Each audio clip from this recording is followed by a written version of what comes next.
جگہ بچی تھی مسجد میں وہ ساری جگہ بھر گئی۔ حضور صلی اللہ علیہ وسلم تشریف لائے اور نماز قائم کی، پھر لوگوں نے بھی آپ کے پیچھے نماز ادا کی۔ جب چوتھی رات آئی تو لوگ اتنے زیادہ ہو گئے کہ مسجد میں جگہ نہ رہی، یہاں تک کہ آپ صبح کی نماز کے لیے نکلے۔ جب آپ نے نماز ادا کر لی تو لوگوں سے مخاطب ہوئے، کلمہ شہادت پڑھا اور اللہ تعالیٰ کی حمد و ثنا کے بعد فرمایا کہ نماز کے لیے تمہارا شوق مجھ سے پوشیدہ نہیں، لیکن مجھے یہ ڈر ہوا کہ کہیں یہ نماز تم پر فرض نہ ہو جائے اور تم اس کو قائم کرنے سے عاجز رہو۔ پھر حضور صلی اللہ علیہ وسلم کا وصال ہو گیا اور یہ نماز اسی طرح قائم رہی، یعنی لوگ انفرادی طور پر پڑھتے رہے۔ حضرات محترم، تراویح کی آخر رکعتیں کتنی ہیں؟ بعض لوگ 20 مانتے ہیں، بعض لوگ 8 مانتے ہیں۔ آخر حقیقت میں جو روایتوں سے ثابت ہے اس میں کتنی رکعتیں ثابت ہے؟ حضرت عمر، حضرت علی اور بہت سارے صحابہ و تابعین رضوان اللہ تعالی علیہم اجمعین سے تراویح کی 20 رکعتیں مروی ہے، اور امام اعظم ابو حنیفہ اور امام شافعی اور امام مالک اور امام احمد بن حنبل کے نزدیک بھی 20 رکعت تراویح ہی افضل ہے۔ حضرت عبد الرحمن بن یعنی حضرت عبد الرحمن اور ایسے بہت سارے لوگ بیان کرتے ہیں کہ رمضان کی ایک رات میں حضرت عمر بن خطاب رضی اللہ تعالیٰ عنہ کے ساتھ مسجد گیا، دیکھا کہ کچھ لوگ الگ الگ نماز ادا کر رہے ہیں اور کچھ لوگ جماعت سے۔ حضرت عمر نے فرمایا میرے خیال میں اگر ان لوگوں کو ایک امام کے پیچھے جمع کر دو تو زیادہ بہتر ہوگا، چنانچہ انہوں نے اس کا پختہ ارادہ کیا اور انہیں حضرت ابی بن کعب کی اقتداء میں جمع کر دیا۔ پھر میں نے ان کے ساتھ دوسری رات بھی میں نکلا تو دیکھا کہ لوگ اپنے امام کے پیچھے نماز ادا کر رہے ہیں۔ یہ دیکھ کر حضرت عمر نے فرمایا یہ کتنی اچھی سنت ہے، اور اس وقت نماز پڑھنے سے افضل اس وقت نماز پڑھنا ہے جب لوگ سو رہے ہوں، یعنی رات کے آخری حصے میں نماز پڑھنا بہتر ہے، اور لوگ رات کے اول حصے میں نماز ادا کر رہے تھے۔ امام مالک روایت کرتے ہیں، موطا مالک کی یہ روایت ہے، وہ فرماتے ہیں کہ حضرت عمر بن خطاب رضی اللہ تعالیٰ عنہ کے زمانے میں لوگ 23 رکعت وتر کے ساتھ ادا کرتے تھے۔ اسی طرح ابو الخنسہ کا بیان ہے کہ حضرت علی رضی اللہ تعالیٰ عنہ نے ایک شخص کی اقتداء میں لوگوں کو رمضان میں 20 رکعت تراویح ادا کرنے کا حکم دیا۔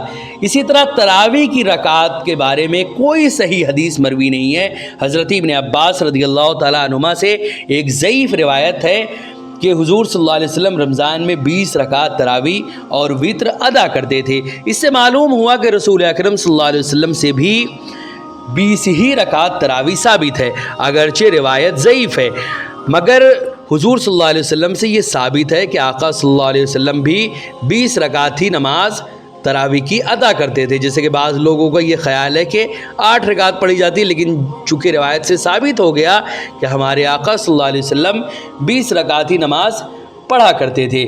اسی طرح اگرچہ یہ روایت ضعیف ہے، مگر حضرت عمر اور حضرت علی کے قبول کرنے اور اس پر کسی صحابی کے انکار نہ کرنے کی وجہ سے یہ حدیث مرتبہ ذوف سے مرتبہ قبول تک پہنچ گئی، بلکہ یہ حدیث صحیح ہو گئی۔ علامہ جلال الدین علیہ الرحمہ نے تدریب الراوی میں لکھا ہے کہ جو لوگ کسی حدیث کو قبول کر لیں اور اس پر عمل کرنے لگے، اس حدیث پر صحت کا حکم لگایا جائے گا، اگرچہ اس کی کوئی سند صحیح نہ ہو۔ اسی طرح خلفائے راشدین اور صحابہ کرام کا 20 رکعت پر اتفاق کرنا حدیث کی عملی روایت ہے، کیونکہ یہی لوگ سنت رسول کو زیادہ جاننے والے ہیں، خاص کر رکعت نماز کے سلسلے میں، کیونکہ اس میں قیاس کا کوئی دخل نہیں، اور جس مسئلے میں قیاس کرنے کی کوئی گنجائش نہ ہو اور صحابی اس پر عمل کرے یا روایت کرے، وہ حدیث رسول اکرم یعنی وہ حدیث رسول کہلاتی ہے، اگرچہ اس کی نسبت رسول اللہ صلی اللہ علیہ وسلم کی طرف نہ کی گئی ہو۔ اس کے علاوہ یہ کہ رسول اللہ صلی اللہ علیہ وسلم نے امت مسلمہ کو خلفائے راشدین کی اقتداء کا حکم فرمایا۔ امام ترمذی روایت کرتے ہیں کہ اللہ سے ڈرو، میرے بعد میری سنت اور خلفائے راشدین کی سنت کی اتباع کرو، اس پر سختی سے عمل کرو اور ان کا حکم سنو اور اطاعت کرو، کیونکہ خلاف سنت کرنا بدعت ہے اور ہر بدعت گمراہی ہے۔ حضرات محترم، اسی لیے ائمہ اربعہ نے 20 رکعت تراویح کا حکم دیا، تو پھر اس میں قیل و قال اور لیتا و لعلہ سے کام لینا یہ سراسر نادانی ہے اور اسلاف کی پیروی سے روگردانی ہے۔ بعض لوگ 20 رکعت تراویح کا سختی سے انکار کرتے ہیں۔ حضرت عائشہ کی حدیث سے 8 رکعت تراویح کا ثابت کرتے ہیں۔ آپ فرماتی ہیں کہ آپ صلی اللہ علیہ وسلم رمضان یا رمضان کے علاوہ کسی بھی مہینے میں 11 رکعت سے زیادہ نماز نہیں پڑھتے تھے، ان میں وتر کے 3 رکعت بھی شامل ہیں۔ اسی طرح رمضان یا رمضان کے علاوہ کوئی بھی مہینے میں آپ صلی اللہ علیہ وسلم ہر رات 13 رکعت نماز پڑھتے تھے، ان میں فجر کی 2 رکعت سنت اور 3 رکعت وتر بھی شامل ہے۔ ان دونوں روایتوں سے صرف نماز تہجد کا ثبوت ملتا ہے، تراویح کا نہیں۔ دوسری بات یہ کہ اگر یہ نماز تراویح ہی تھی تو حضرت عائشہ نے حضرت عمر اور حضرت علی کو کیوں نہیں روکا؟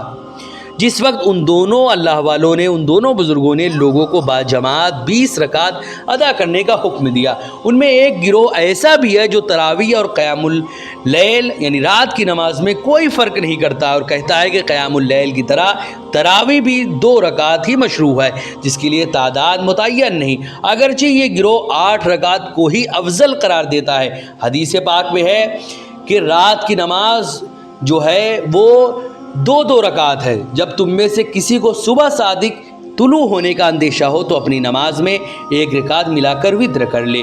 اسی طرح شیخ عبدالعزیز بن باز کی شیخ عبدالعزیز بن باز کی سرپرستی میں البحوث العلمیہ نے ان لوگوں کا رد کرتے ہوئے ایک فتویٰ جاری کیا جو لوگ 20 رکعت تراویح پڑھنے والوں پر اعتراض کرتے ہیں۔ اسی طرح نماز تراویح 11 رکعت یا 13 رکعت ہو، ہر 2 رکعت پر سلام پھیرنا اور آخر میں 1 رکعت پر سلام پھیر کر وتر کرنا حضور صلی اللہ علیہ وسلم سے اس کا ثبوت ہونے کی وجہ سے افضل ہے۔ اور جو لوگ 20 یا اس سے زیادہ رکعت تراویح پڑھتے ہیں اس میں بھی کوئی حرج نہیں، کیونکہ حضور صلی اللہ علیہ وسلم نے فرمایا رات کی نماز 2 رکعت ہے۔ جب تم میں سے کسی شخص کو صبح صادق طلوع ہونے کا خوف ہو اور اس نے 1 ہی رکعت پڑھا ہو تو اسی پر وتر کر لے۔ حضرات محترم، اسی طرح حضور صلی اللہ علیہ وسلم نے تراویح کی رکعت متعین نہیں فرمائی، اور اس لیے بھی کہ حضرت عمر رضی اللہ تعالیٰ عنہ اور دوسرے صحابہ رضی اللہ تعالیٰ عنہم نے وتر کے علاوہ تراویح 20 رکعت پڑھی ہے، اور وہ لوگ سنت رسول کو زیادہ جاننے والے ہیں۔ اسی طرح محمد بن عبد الوہاب بھی 20 رکعت تراویح کے قائل ہیں، جنہوں نے مختصر الانصاف و شرح الکبیر میں لکھا ہے کہ نماز تراویح سنت موقدہ جس کو حضور صلی اللہ علیہ وسلم نے ادا کیا ہے۔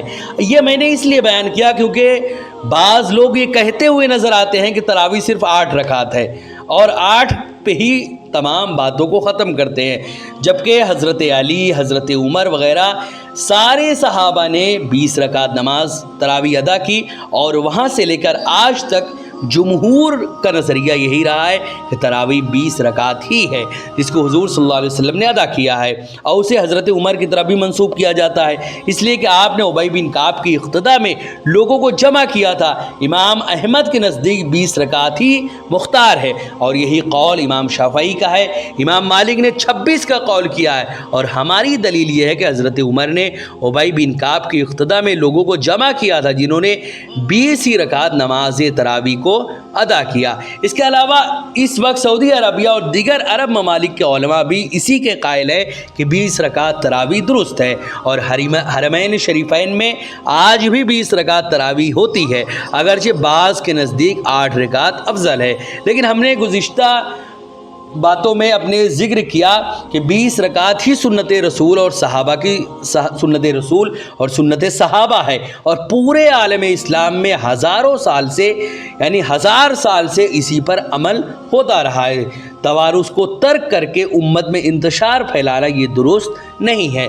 آج کل ہماری مسجدوں میں یہ عام طور پر دیکھا جا رہا ہے کہ کہیں 3، 5، 10 یا 15 دونوں میں ختم تراویح کا اہتمام کیا جاتا ہے، اور اس کے بعد یہ سمجھ لیا جاتا ہے کہ اب تراویح پڑھنے کی ضرورت نہیں ہے۔ انہیں معلوم ہونا چاہیے کہ تراویح یعنی رمضان کی ہر رات میں تراویح سنت موقدہ ہے، نہ ادا کرنے والا سخت گنہگار ہوگا۔ اس لیے ہر مسلمان پر لازم ہے کہ پورے رمضان باجماعت تراویح کا اہتمام کرے، اگرچہ سورہ تراویح یعنی علم ترا والی تراویح کی شکل میں ہو یا ختم قرآن کی صورت میں۔ اگر ایسا نہ ہو سکے تو جہاں کہیں بھی ہو اکیلے سورہ تراویح پڑھے تاکہ ہمیشگی باقی رہے۔ اسی طرح روایت میں ہے کہ ہمیشہ کیا جانے والا عمل اللہ کے نزدیک زیادہ پسندیدہ ہے اگرچہ کم ہو۔ اللہ تعالی ہم سب کو کتاب و سنت کے مطابق تراویح باجماعت ادا کرنے کی توفیق عطا فرمائے، آمین آمین یا رب العالمین بوسیلۃ سید المرسلین۔ ویڈیو پسند آئے ویڈیو کو لائک کریں، شیئر کریں، اور اگر ہمارے محمدی چینل پر نئے آئے ہوں تو اسے ضرور سبسکرائب کر کے بیل آئیکن کو بھی ضرور دبائیں تاکہ اس طرح کی تمام انفارمیٹیو ویڈیوز آپ تک ضرور پہنچے۔ حضرات محترم، آپ سے گزارش ہے کہ ہمارے چینل پر جتنی بھی ویڈیوز ہیں آپ خود بھی دیکھیں، اپنے دوستوں، احباب، رشتہ دار اور ملنے جلنے والوں کو بھی ضرور شیئر کریں۔ السلام علیکم ورحمۃ اللہ وبرکاتہ۔